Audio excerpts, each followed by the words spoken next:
متحرک بنانا، اور دوسری طرف ہم یہ چاہتے ہیں کہ ملک کے جو باشندے ہیں، جو برادران وطن ہیں، ان کو رب العالمین کے پیغام سے روشناس کرائیں، رب العالمین کے پیغام کا چتریکرن کریں، ان کو اچھی طرح سے اسلام کیا ہے یہ سمجھا دیں۔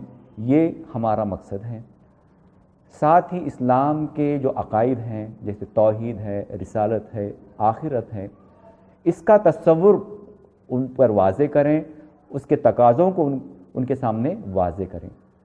اسلام کے بارے میں ان کے اندر ناواقفیت پائی جاتی ہے، اسلام کے بارے میں ان کے اندر غلط فہمیاں پائی جاتی ہیں، تو ان غلط فہمیوں کو دور کرنا اور اسلام کا صحیح تصور ان کے سامنے پیش کرنا، یہ ہمارے مقاصد میں سے ہے۔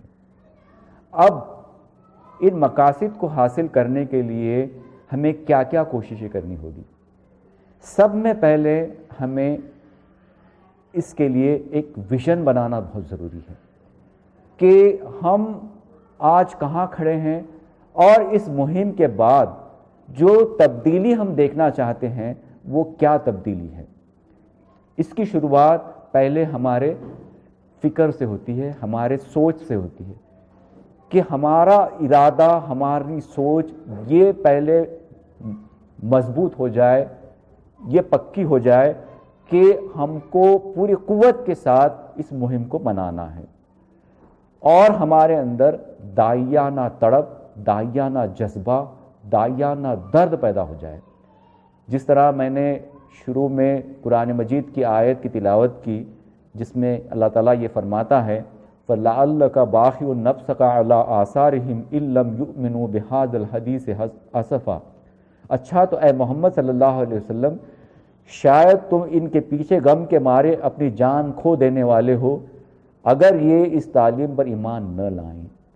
تو یہ کیفیت ہمارے اندر ہم کو پیدا کرنا ہے، فنا فی الاسلام کی کیفیت کو ہمارے اندر پیدا کرنا ہے، اس جنون کی کیفیت کو ہمارے اندر پہلے پیدا کرنا ہے۔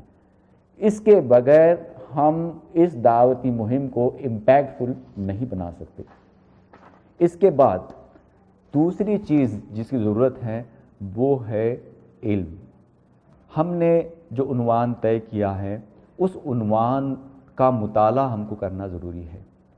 قرآن مجید میں تقریباً 15 مقامات پر اس عنوان کا ذکر آیا ہے، تو ان تمام آیتوں کو اچھی طرح سے ہمیں پڑھ لینا چاہیے، سمجھ لینا چاہیے، اس کو یاد کر لینا چاہیے، اور اس کا کنسپٹ کیا ہے یہ ہم پر واضح ہو۔ دیکھیے، اگر ہم پر خود یہ کنسپٹ واضح نہ ہو تو ہم کسی کو کنونس نہیں کر سکتے۔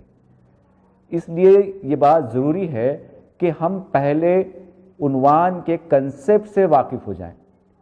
اندھیرے کیا ہیں، اجالے کیا ہے، اور کس طرح سے ہم برادران وطن کو اندھیروں سے اجالے کی طرف نکالنا چاہتے ہیں، اس کی واضح تصویر ہمارے آنکھوں کے سامنے ہونی چاہیے۔ اس سے قبل جو تقریریں ہوئی ہیں اس میں عنوان کے کنسپٹ کے اوپر کافی گفتگو ہو چکی ہے۔ میں چند اشارے اس کی طرف کرنا چاہتا ہوں۔ سب میں پہلی بات یہ ہے کہ جب ہم اندھیروں کا ذکر کریں تو ہم صرف ان برائیوں کا ذکر نہ کریں جو اندھیرے کے نتیجے میں ہم کو نظر آتے ہیں، جیسے کہ شراب ہے، جوا ہے، قتل غارتگری ہے، ظلم و زیادتی ہے، استحصال ہے، اور بروکن فیملیز ہیں۔ یہ تمام جو برائیاں ہیں وہ اندھیروں سے ہونے والے اثرات ہیں۔ اصل جو برائی ہے، اصل جو اندھیرا ہے، اس کی طرف اشارہ ہم کو کرنا چاہیے۔ دیکھیے، اندھیرے کا جو مطلب ہے وہ ہے گمراہی، اور یہ گمراہی کس چیز کے نتیجے میں آتی ہے کہ جب انسان اپنے پیدا کرنے والے کا انکار کرتا ہے، جب وہ کفر کرتا ہے یا شرک کرتا ہے، یا وہ خدا ہی کو نہیں مانتا، یا پھر وہ نفس پرستی کا غلام بن جاتا ہے، تب وہ اندھیرے کے اندر گم ہو جاتا ہے اور اس کو صحیح راستہ نہیں ملتا۔ اور اس وقت کی جو سب میں بڑی گمراہی ہے، سب میں بڑا اندھیرا ہے، اس کے طرف ہم کو لوگوں کو متوجہ کرنا چاہیے. یعنی گمراہی کا جو مین سورس ہے، گمراہی کا جو منبع ہے، اس کی طرف لوگوں کی توجہ کو ہم کو مبذول کرانا چاہیے. اور پیغمبروں کا بھی طریقہ یہی تھا کہ وہ وقت کی جو سب میں بڑی گمراہی تھی اس کی طرف وہ لوگوں کو توجہ دلاتے تھے. تو اس وقت سارا جو دنیا کا نظام چل رہا ہے وہ مغربی نظریے کے مطابق چل رہا ہے. آپ دیکھتے ہیں کہ جو حکمراں طبقہ ہے وہ یہ کہتا ہے کہ میں نے الیکشن جیتا ہے لہٰذا میری بات کو مانو. وہ یہ کہتا ہے کہ نیشن سب میں بڑا بت ہے، اور اگر نیشن کے لیے آپ کو اخلاقی قدر پامال کرنے کی ضرورت پڑے تو بھی کوئی حرج نہیں ہے، انسانی حقوق کی پامالی کرنی پڑے تب بھی کوئی حرج نہیں ہے. تو یہ سارا جو اس کی جو برائیوں کی جو بنیاد ہے وہ ہے مغربی نظریات. کیونکہ آج آپ دیکھ رہے ہیں کہ سارے جو نظام ہیں، چاہے وہ سیاسی نظام ہو، معاشی نظام ہو، اخلاقی نظام ہو، تعلیمی نظام ہو، یہ تمام نظام یہ مغربی نظریے کے تحت چل رہے ہیں. اب ہماری یہ ذمہ داری ہے کہ اس نظام کی خرابیوں کو اجاگر کریں، اور یہ آسان کام نہیں ہے. تو چیلنج اس بات کا ہے کہ ہمیں ایک نظریے کی نفی کرنی ہے اور اس کے مقابلے میں اسلام کے نظریوں کو پیش کرنا ہے. تو یہ جو عنوان ہے یہ عقائد کا پہلو رکھتا ہے، یہ نظریے کا پہلو رکھتا ہے. ہمیں لوگوں کو اسلام کے عقائد بتانا پڑے گا، لوگوں کو اسلام کے نظریے کو بتانا پڑے گا، اسلام کس طرح سے انسان کے تمام مسائل کا حل پیش کرتا ہے یہ بتانا پڑے گا. اللہ کے نور کی طرف لوگوں کو بلانا پڑے گا، اللہ کی ہدایت کی طرف لوگوں کو بلانا پڑے گا. قرآن مجید کہ ایک ایک آیت کو کھول کھول کر بیان کرنا پڑے گا، قرآن کی تفسیر کو لوگوں کے سامنے بیان کرنا پڑے گا. تو یہ چیلنج معمولی چیلنج نہیں ہے، جس کی تیاری ہم میں سے ہر ایک کو کرنی چاہیے. لہٰذا علمی تیاری بہت زیادہ اہمیت رکھتی ہے. تیسرا کام جو ہمیں کرنا چاہیے وہ ہے بہترین منصوبہ بندی. دیکھیے، اگر ہم بغیر منصوبہ بندی کے کوئی کام کرتے ہیں تو وہ کامیاب نہیں ہو سکتا. انگلش میں ایک مشہور کہاوت ہے کہ action without vision is nightmare and vision without action is daydreaming. لہٰذا ہماری مائکرو پلاننگ بہترین ہونی چاہیے، کیونکہ اگر آپ پلاننگ ہی نہیں کرتے ہیں تو آپ فیل ہونے کے لیے پلاننگ کرتے ہیں. If you fail to plan you plan to feel.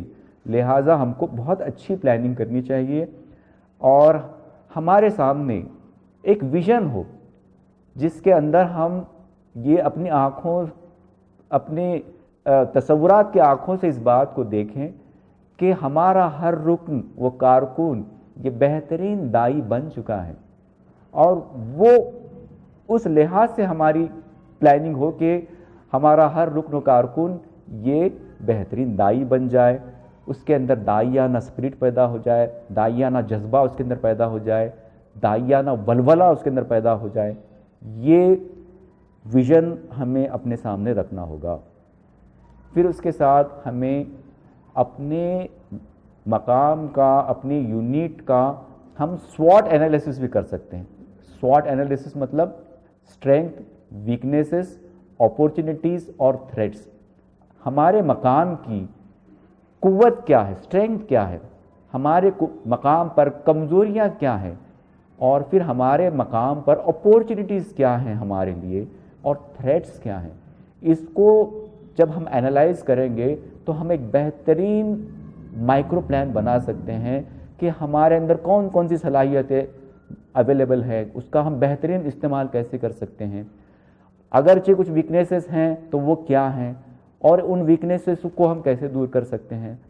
In weaknesses کو دور کرنے کے لیے آپ کو تربیتی کیمپس رکھنا پڑے گا، وہاں پر رفقا کے ساتھ گفتگو کرنی پڑے گی کہ جب ہم لوگوں کے اندر جائیں گے تو کس طرح سے گفتگو کریں گے، کیا ٹاپکس ہوں گے گفتگو کے.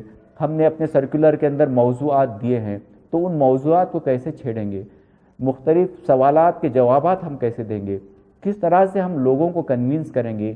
باضابطہ اس پر ورکشاپ ہم کریں تاکہ ہم ان کمزوریوں کو دور کریں. ساتھ ہی ہمارے مقام پر اپورچونیٹیز کیا اویلیبل ہے، یہاں کون سی سرگرمی بہت کامیابی سے انجام دی جا سکتی ہے.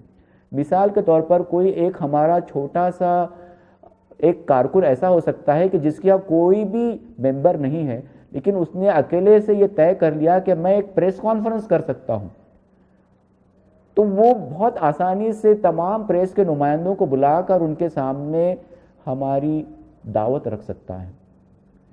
اسی طرح مختلف مقامات کے اپنے تھریٹس وہاں پر ہو سکتے ہیں، تو ان تھریٹس کا مقابلہ ہم کیسے کریں گے. اس کی باضابطہ منصوبہ بندی ہم کو اپنے مقام پر کرنی چاہیے. جتنی اچھی ہم منصوبہ بندی کریں گے، ہم اتنے اچھے انداز میں اس مہم کو امپیکٹفل بنا سکتے ہیں. دیکھیے اس وقت پینڈیمک کا دور چل رہا ہے، اس لیے ہم کوئی بڑی سرگرمی انجام نہیں دے سکتے. تو اس بات کی ہم کوشش کریں کہ ہمارے جو انفرادی ملاقاتیں ہیں وہ کس قدر بہترین ہم اس کو انجام دے سکتے ہیں، ہماری کارنر میٹنگز کو ہم کس بہترین انداز میں منعقد کر سکتے ہیں، اس پر زور دیں. قرآن پروچن کے چھوٹے چھوٹے پروگرام ہم کس طرح سے انجام دے سکتے ہیں. تو اس کی مائکرو پلاننگ ہونا بہت ضروری ہے. تو یہ ایک بہت اہم نقطہ ہے جس کو ہم کا ہر رفیق اور ہر یونٹ کو بہت اچھی طرح سے محنت کرنی چاہیے. پھر چوتھا جو نقطہ ہے وہ ہے ریسورسز کی فراہمی. ہم کو ایسا انفراسٹرکچر اپنے مقام پر بنانا پڑے گا جس کے ذریعے سے ہم نے جو پلاننگ کی ہے اس پلاننگ کو ہم امپلیمنٹ کر سکیں. اس وقت چونکہ آپ بڑے پروگرامز نہیں کر سکتے ہیں، اس لیے یہ چاہا گیا ہے کہ آپ ویژول میڈیا کا زیادہ سے زیادہ استعمال کریں، جیسے کہ ہورڈنگز ہیں، بینرز ہیں، فلیکس کے بڑے چارٹس ہیں، رکشا ہڈ بینرز ہیں، سٹیکرز ہیں. چونکہ ویژول امپیکٹ لوگوں کے اوپر بہت اثر کرتا ہے، اور چونکہ آپ کا ہدف بھی یہ ہے کہ کروڑوں انسانوں تک آپ کو اسلام کی دعوت پہنچانا ہے، تو اس میں ویژول میڈیا یہ بہت زیادہ اہمیت اپنے اندر رکھتا ہے. اس کے ساتھ ہمارا جو پرنٹ میڈیا ہے، الیکٹرانک میڈیا ہے، اس کا بھی بہترین استعمال ہو. میڈیا سیل اس کی مائکرو پلاننگ کر رہا ہے. میں چاہوں گا کہ میڈیا سیل اپنے ریسورسز کا بہترین استعمال کرے، پورے حلقے میں چھوٹے چھوٹے مقامات کے اخبارات میں تک ہماری کوئی نہ کوئی نیوز آئے، اس کی کوشش میڈیا سیل کو کرنا چاہیے. اور وہ ایک بہترین ذریعہ ہے کروڑوں افراد تک دعوت پہنچانے کا. ساتھ ہی اس وقت جو سب میں پاورفل میڈیا جس پر کوئی خرچ نہیں ہے اور جو کسی کے کنٹرول میں نہیں ہے اور ہم اس کو اختیار کر سکتے ہیں، وہ ہے سوشل میڈیا. تو سوشل میڈیا کا بھی بھرپور استعمال ہم کو کرنا چاہیے. دیکھیے اس وقت کوشش یہ کی جا رہی ہے کہ بہترین ڈیزائن کے سٹیکرز بنائے جائیں جس کو ہم واٹس ایپ کے ذریعے سے وائرل کر سکیں. ساتھ ہی کچھ ویڈیو کلپس بنائے جا رہے ہیں. تو میں یہ گزارش کرتا ہوں کہ ہم میں سے ہر کوئی، ہر مقام اس بات کی کوشش کرے کہ وہ چھوٹی چھوٹی آیتوں کو لے کر 10-10 منٹ کے ویڈیو کلپس بنائیں اور اس کے اندر توحید کا تصور، رسالت کا تصور، آخرت کا تصور بہت ہی دل نشین انداز میں بنا کر اس کو فلوٹ کریں. دیکھیے وائرل ہونے کا جو رول ہے وہ یہ ہے کہ آپ کتنی اچھی بات اس کے اندر کرتے ہیں اور آپ کی بات میں کتنا وزن ہے. تو یہ کافی ہوتا ہے کہ کسی بھی ویڈیو میسیج کو، واٹس ایپ میسیج کو وائرل ہونے کا، اس کے لیے بہت زیادہ گرافکس کی ضرورت نہیں ہوتی. تو میری یہ گزارش ہے کہ اس کی کوشش کی جائے کہ ہم ایسے میسیجز کو وائرل کریں. ساتھ ہی ہماری سب میں بڑی قوت ہے ہمارا لٹریچر. الحمدللہ ہمارے پاس بہترین لٹریچر موجود ہیں. قرآن مجید کا مراٹھی ترجمہ ہمارے پاس موجود ہے. اس کے علاوہ 275 کتابیں مراٹھی کے اندر ہمارے پاس موجود ہے. تو آپ جانتے ہیں کہ مہاراشٹرا کے اندر لٹریسی ریٹ ہائی ہے. یہاں پر پڑھا لکھا طبقہ بڑے پیمانے پر پایا جاتا ہے، اور جتنے بھی آفیسرز ہوتے ہیں، چاہے وہ پولیس آفیسرز ہو، گورنمنٹ آفیسرز ہوں، یہ ساہتک ہوتے ہیں، ساہتیہ سے ان کو لگاؤ ہوتا ہے. تو ہم یہ لٹریچر ان تک جب پہنچاتے ہیں تو یقیناً ان کے اندر دلچسپی ہوتی ہے اس کو دیکھنے کی، اس کو پڑھنے کی، اس کو سمجھنے کی. تو میں یہ سمجھتا ہوں کہ ہم اس معاملے میں بہت خوش قسمت ہیں کہ یہاں کی عوام، یہاں کے لوگ ہماری بات کو غور سے سنتے ہیں، ہماری کتابوں کو پڑھتے ہیں اور اس کا پازیٹیو رسپانس بھی دیتے ہیں. تو اس کا بھرپور فائدہ ہم کو اٹھانا چاہیے. تو اس کے لیے ہم کو ریسورسز پہلے سے ہی موبیلائز کرنا ہوگا. مہم کے پہلے ان تمام لٹریچر کی کتابوں کو آپ اپنے اپنے مقام پر منگوائیے. اس کے بعد 5واں نقطہ ہے، بہت ہی اہم نقطہ ہے، وہ ہے روابط کا. دیکھیے میں نے اس بات کی بہت کمی محسوس کی ہے کہ ہمارے گنے چنے رفقا کے علاوہ ایک بڑی تعداد کارکنوں کی اور ملی بھائیوں کی ایسی ہے کہ جو کاروبار کے لیے تو برادران وطن سے تعلق رکھتے ہیں، لیکن دعوت کے لیے برادران وطن سے تعلقات کو استوار نہیں کرتے. ہماری یہ خوش قسمتی ہے کہ برادران وطن ہمارے پاس کوئی نہ کوئی وجہ سے، کوئی نہ کوئی کام کے لیے مسلسل ہم سے ربط میں آتے ہیں. جیسے کہ مسلمانوں کے کھانے ان کو بہت پسند ہے، مسلمانوں کے یہاں جو عطر اور خوشبو اور غزل، شعر شاعری، اور مسلمانوں کے یہاں کچھ جو اسپیشلائزڈ سکلز ہیں جیسے آٹو موبائل کی لائن ہے، اور بھی ایسے کچھ سکلز ہیں جہاں مسلمانوں کے علاوہ کوئی بھی اس کام کو نہیں کر سکتا، اس لیے ان کو مسلمانوں کے پاس آنا ہی پڑتا ہے. تو ایسے موقعوں کا فائدہ ہم اٹھائیں کہ ان سے ہم بہترین معاملات کریں، بہت ہی اچھے اخلاق سے پیش آئیں اور اچھے دائی بن کر ہم ان کے ساتھ پیش آئیں. الحمدللہ ایسے کئی واقعات ہمارے سامنے آتے ہیں کہ ہمارے بہت ہی کم صلاحیت کے، کم پڑھے لکھے ہمارے کارکنوں نے بہترین اخلاق کے ساتھ ان برادران وطن سے پیش آ کر اسلام کی دعوت پہنچائی، قرآن مجید ان تک پہنچایا اور ان کو ہمارے پروگراموں کے اندر وہ شریک کرتے ہیں. تو الحمدللہ ایسی کئی مثالیں مہاراشٹرا کے اندر خود موجود ہیں. تو یہ بہت آسان طریقہ ہے ہماری بات لوگوں تک پہنچانے کا. تو اس میں ایک کوشش ہم کو یہ کرنی چاہیے کہ لوگوں کی زبان میں ہم بات کریں. لوگوں کی زبان میں بات کرنے کا مطلب صرف یہ نہیں ہے کہ ہم مراٹھی میں بات کریں. یہ تو بہت خوشی کی بات ہے کہ مراٹھی کے اندر ہم اگر ان سے گفتگو کرتے ہیں، اگر آسان ہندی کے اندر بھی ہم ان سے بات کریں تو وہ باتوں کو سمجھ لیتے ہیں. لیکن اصل بات یہ ہے کہ ہم ان کے دکھ درد کو سمجھیں، ان کی زبان کو سمجھیں اور ان کے ساتھ بہت ہمدردی سے، بہت محبت سے ہم ان کے ساتھ گفتگو کریں. اور ہمارا جو معاملہ ہے وہ خیر خواہانہ معاملہ ہونا چاہیے. جس طرح سے قرآن مجید میں انبیاء علیہ السلام کے بارے میں یہ آتا ہے کہ ہم نے اپنا پیغام دینے کے لیے جب کبھی کوئی رسول بھیجا ہے، اس نے اپنے قوم کی زبان میں پیغام دیا ہے تاکہ انہیں اچھی طرح کھول کر بات سمجھا دیں. تو ہمیں برادران وطن کی زبان میں بات کرنے کی کوشش کرنا چاہیے تاکہ وہ ہمارے پیغام کو اچھی طرح سے سمجھیں. ہمیں ان کے دلوں پر دستک دینا ہے اور دماغوں سے اپیل کرنا ہے. تو یہ اس وقت ہی ممکن ہے جب ہمارے روابط ان کے ساتھ بہترین ہوں گے. ساتھ ہی ایک ذریعہ ہے خدمت خلق کا. دیکھیے ہم اور آپ جس سماج کے اندر زندگی گزار رہے ہیں وہاں پر بے شمار مسائل ہیں. وہی مسائل برادران وطن کے ساتھ ہیں. بیماری ہے اور روزگار کا مسئلہ ہے، مختلف قسم کے مسائل ہیں، خاندانی مسائل ہیں.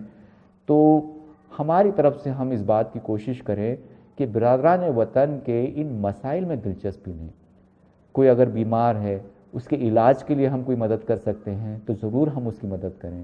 کوئی بے روزگار ہے تو اس کو روزی دلوانے میں اگر ہم کوئی مدد کر سکتے ہیں تو یقیناً ہم کو وہ مدد کرنی چاہیے اور اس کے مسائل میں ہم دلچسپی لیں اور اس کی ضروریات کو پورا کرنے کی ہم کوشش کریں. تو اس کے ذریعے سے ہم اس کے دل میں جگہ بتائیں گے. دیکھیے ہم کو دلوں کو جیتنا ہے لوگوں کے. جس طرح سے قرآن مجید میں سورہ اعراف میں یہ بات اللہ تعالیٰ نے فرمائی ہے کہ انبیاء علیہ السلام یہ کہتے تھے کہ میں رب العالمین کا رسول ہوں, تم کو اپنے رب کے پیغامات پہنچاتا ہوں اور تمہارا ایسا خیر خواہ ہوں جس پر بھروسہ کیا جا سکتا ہے. تو یہ پوزیشن ہم کو اپنی سماج میں کریٹ کرنا ہے. کیا آج ہماری یہ پوزیشن ہے؟ کیا ہمارے بارے میں برادران وطن یہ کہہ سکتے ہیں کہ یہ میرا خیر خواہ ہے, یہ میرا ہمدرد ہے؟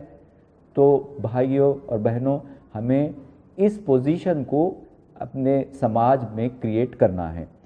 اس کے بعد چھٹا جو نقطہ ہے وہ ہے ریزلٹ اورینٹڈ اپروچ کا, وہ ہے دوام کا, کہ ہم اس کام کو صرف ایک ایونٹ کے حد تک محدود نہ کریں بلکہ ہمارے کام کرنے کا جو انداز ہے وہ پائیدار کام کرنے کا انداز ہونا چاہیے. ہماری جو سرگرمیاں ہیں وہ وقتی سرگرمیاں نہ ہوں بلکہ اس کے اندر دوام ہونا چاہیے, کنسسٹنسی اس کے اندر ہونی چاہیے.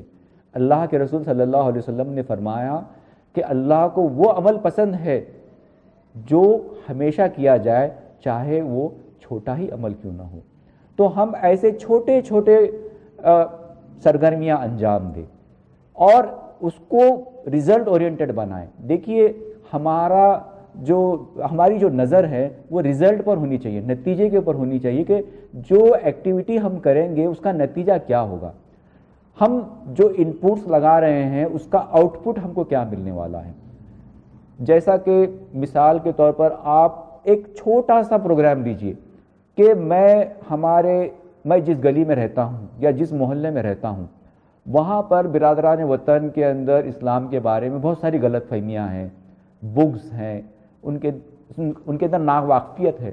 تو میں ان کے اوپر محنت کر کے اسلام کا صحیح تصور ان کے سامنے پیش کروں گا اور ایک عرصے کے بعد میں اس پوزیشن میں آؤں گا یہ کہہ سکوں کہ آپ ہمارے محلے میں آئیے اور دیکھیے وہاں پر کوئی بھی برادران وطن ایسا نہیں ہے جو اسلام سے بغض رکھتا ہو اور اسلام کے صحیح تعلیمات اس تک میں نے پہنچا دیا ہے.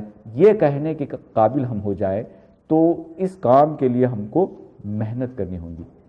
دیکھیے غلط فہمیوں کا ایک پہاڑ ہے, اب اس پہاڑ کو توڑتے ہوئے ہمیں جانا ہے تو اس کے لیے بہت محنت کرنی پڑے گی اور بہت چیلنجنگ یہ کام ہے.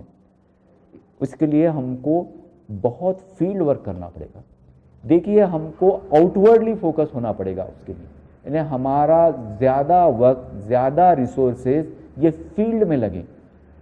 ہم اپنی میٹنگوں کے اندر اجتماعات کے اندر جتنا وقت لگاتے ہیں اس سے کئی گنا زیادہ وقت ہمارا لوگوں کے اندر گزرنا چاہیے. ہم جتنا پیسہ خرچ کرتے ہیں اس کا بڑا حصہ فیلڈ کے اندر لگنا چاہیے تو اس کے نتیجے میں ہم کو ریزلٹس ملیں گے. اس کے بعد ہم کو جو اہداف پالیسی اور پروگرام میں دیے گئے ہیں اس کو حاصل کرنے کی کوشش ہمیں اس مہم کے ذریعے سے کرنا ہے. جیسا کہ ہم سے یہ کہا گیا ہے کہ ہمارے یونٹ میں جتنے افراد ہیں اس کے 20 گنا تعداد تک ہمیں اسلام کی عمومی دعوت پہنچانا ہے. عمومی دعوت کا مطلب کیا ہے کہ وہ اسلام کی بنیادی تعلیمات سے واقف ہو جائیں, ان کو ہم کوئی نہ کوئی لٹریچر دے دیں, وہ ہمارے کسی پروگرام میں شریک ہو جائیں اور کچھ نہ کچھ حد تک ان کو اسلام کے بارے میں واقفیت ہو جائے, چاہے سرسری واقفیت ہی صحیح. تو یہ ہمارا پہلا ہدف ہے. اس کے بعد جو دوسرا ہدف ہے کہ ان ملاقاتوں کے اندر اس کے اندر فیملی ریلیشنز بھی آئی, وطنی فیملیز کے ساتھ بھی ہم کو روابط قائم کرنا ہے اور پھر ہم کو اندازہ ہو جائے گا کہ کون ہماری بات کو غور سے سنتا ہے اور ہمارے باتوں کا اثر قبول کر رہا ہے، تو اس پر مزید ہم کو محنت کرنی ہے اور کما حقہ دعوت ان تک پہنچانا ہے۔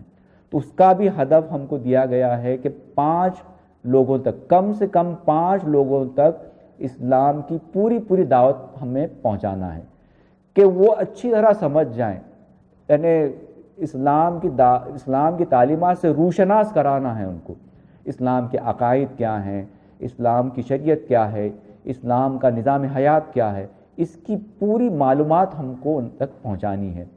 پھر ان کے سوالات کے جوابات ہم کو دینے ہیں ممکن حد تک، اور ان کی جو غلط فہمیاں ہیں اس کو دور کرنا ہے، اور ان تمام تعلیمات کو پہنچانے کے بعد ان کے حق میں ہم کو دعا بھی کرنی چاہیے اور قبول حق کی دعوت بھی ان کو دینی چاہیے۔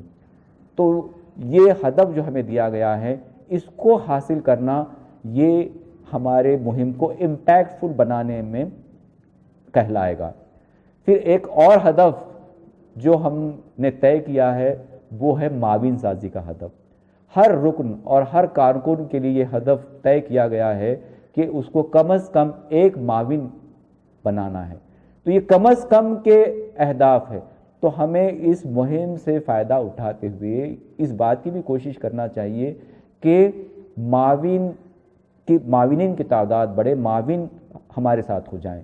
معاون کا ڈیفینیشن بہت آسان ہے، اس کے لیے کوئی فارم بھرنے کی ضرورت نہیں ہے۔ وہ آپ کے کام کو پسند کرتا ہو، آپ کے پروگرام میں حصہ لیتا ہو، آپ کا تعاون کر رہا ہو، تو وہ آپ کا معاون بن جاتا ہے۔ تو یہ مختلف نکات ہیں جس پر جب ہم محنت کریں گے تو ہم اس مہم کو ریزلٹ اورینٹڈ بنا سکتے ہیں۔ اور آخری نقطہ جو کہ بہت اہم نقطہ ہے اس مہم کو امپیکٹ فل بنانے کا، وہ یہ ہے کہ راتوں میں اٹھ کر اللہ رب العالمین سے گڑ گڑا کر ہمیں دعائیں کرنی چاہیے کہ اللہ ہم نے ایک حقیر سی کوشش کی ہے، تو اس کوشش کے نتیجے میں ہمیں بہترین نتائج عطا فرما، لوگوں کے دلوں کو کھول دے، لوگوں کے سینوں کو اسلام کو سمجھنے کے لیے آسانیاں پیدا کر۔ اس کی دعائیں ہم کو راتوں میں اٹھ کر کرنا چاہیے۔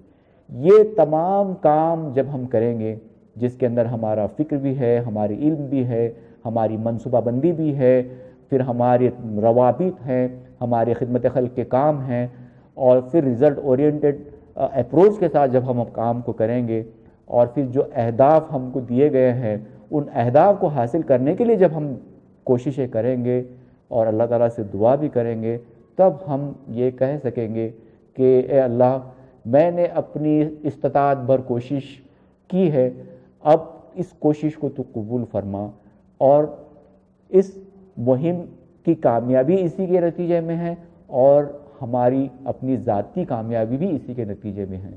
تو میں آخر میں اللہ سبحانہ و تعالیٰ سے دعا کرتا ہوں کہ وہ اس مہم کو کیفیت اور کمیت کے ساتھ اس کو کامیابی عطا فرمائے، اور ہماری جو کوششیں ہیں اس کو قبول فرمائے، اور اس کے نتیجے میں اسلام کا نور اس ریاست میں پھیلے اور ہم ایک بہترین سماج اس کے ذریعے سے قائم ہو، اور اقامت دین اس کے ذریعے سے ہم قائم کرنے کی طرف آگے بڑھیں۔